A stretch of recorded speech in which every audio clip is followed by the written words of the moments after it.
sa mga makakain lalo pat may mga matitinding Dream Team challenges na inihanda sa kanila si Kuya. Yan ang ating sabay-sabay na aabangan. Hello Philippines and hello world! Bago pa man ang Dream Team challenges, humarap muna ang housemates sa isang pagsubok ng pamamaalam sa isa sa kanilang mga kasama. At para sa mga kaganapan sa paglabas ni Nonong, narito panurin nating lahat. I'm sorry, Nonong, you have just been evicted from the Big Brother house.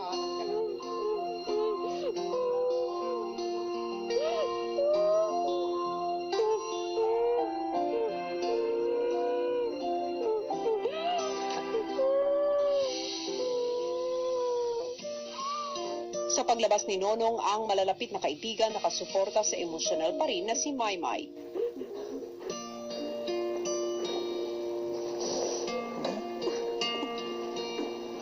Sakit lang kasi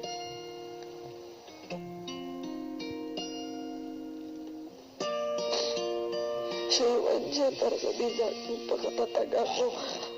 Matatapusin ko to hanggang sa huli kung saan man ako aabot. Ano, sakit na yun? Ito na. Ay, sipan. Nagkaraan. Ha?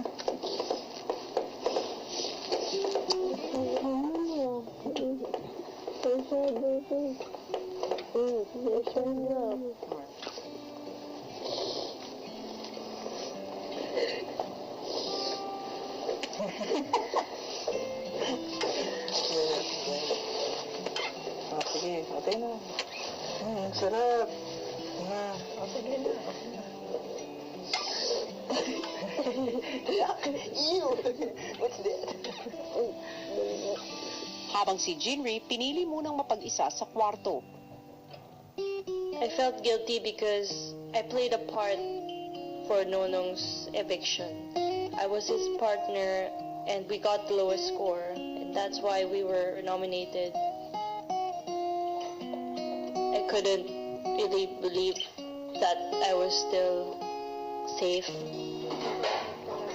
Kaso habang nandito tayo sa loob, may iba yung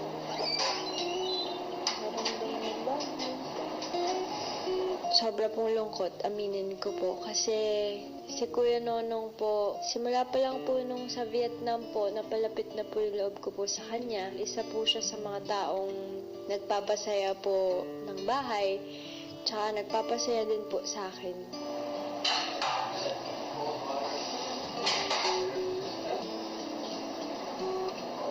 It's not gonna be as lively in here, though.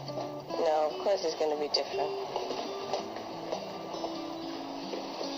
Makalipas ang ilang sandali, dinaan ng housemates ang pagkain ng ice cream at biruan ang lungkot. Kalahati na. Wala namang nomination eh. Walang boboto. Ubusin na natin yun. Pero kung may botohan yan, kain ka. Okay lang ako. Okay mo. Pero pag walang botohan, ubusin mo. Ayun. Pero sa gitna ng biruan, Meron pala. Meron pala. Ano lang niya? Uy, sabi lang. Uy, no? Ako na dyan. Uy, ako na dyan. Huwag tutuloy niya. Sarap naman ko. Diyos ko, meron pa lang nomination.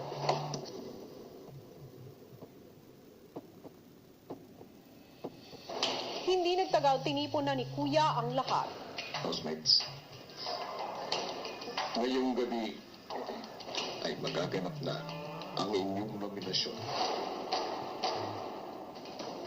Pero, kasabay nito, haharap din kayo sa isang hamon. Ang hamon ng katotohanan.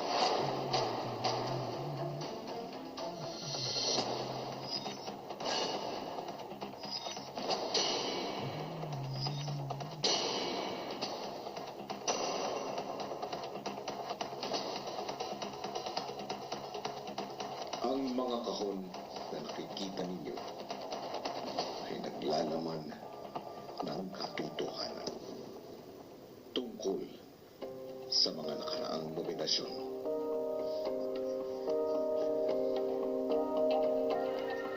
Laman ng mga ito ang mga pangalan ng housemates na nagbigay ng puntos sa inyo at ang kanilang magdesisyon kung bubuksan ninyo ang inyong kahon o hindi.